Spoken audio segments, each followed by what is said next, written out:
বান্দরবানে একটি সড়ক নির্মাণে উঠেছে অনিয়মের অভিযোগ, যাতে ব্যবহার করা হচ্ছে নিম্নমানের সামগ্রী, মানা হচ্ছে না কার্পেটিংয়ের পুরুত্ব। ফলে কোথাও কোথাও হাত দিলেই উঠে যাচ্ছে বিটুমিন, অথচ এমন অনিয়মের মধ্যে কাজ হলেও নেই তদারকি। নিম্নমানের কাজ, তাই হাতে উঠে আসছে বিটুমিন। এই চিত্র বান্দরবান সদর উপজেলার সুয়ালক ইউনিয়নের হলুদিয়া থেকে ভাগ্যকুল সড়কের, যেখানে চলছে কার্পেটিংয়ের কাজ। অভিযোগ উঠেছে, সড়কে 1 ইঞ্চি পুরুত্বে বিটুমিন দিয়ে কার্পেটিং করার কথা, অথচ বিভিন্ন স্থানে পাতলা কার্পেটিং দিয়ে কাজ সারা হচ্ছে।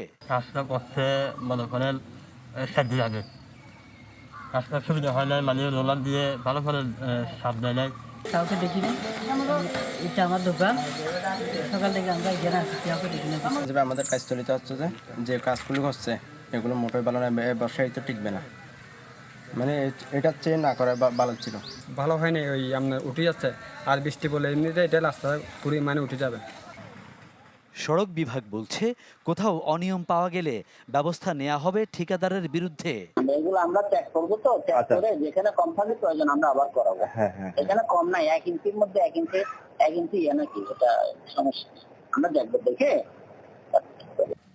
2025-26 অর্থ বছরে প্রায় 3 কোটি টাকা ব্যয়ে 8 কিলোমিটার দীর্ঘ সড়কটির কাজ পেয়েছেন ঠিকাদার শাহজাহান মিয়া ও ইউনুস। তবে এ বিষয়ে তাদের বক্তব্য পাওয়া যায়নি। Desk report, channel 24।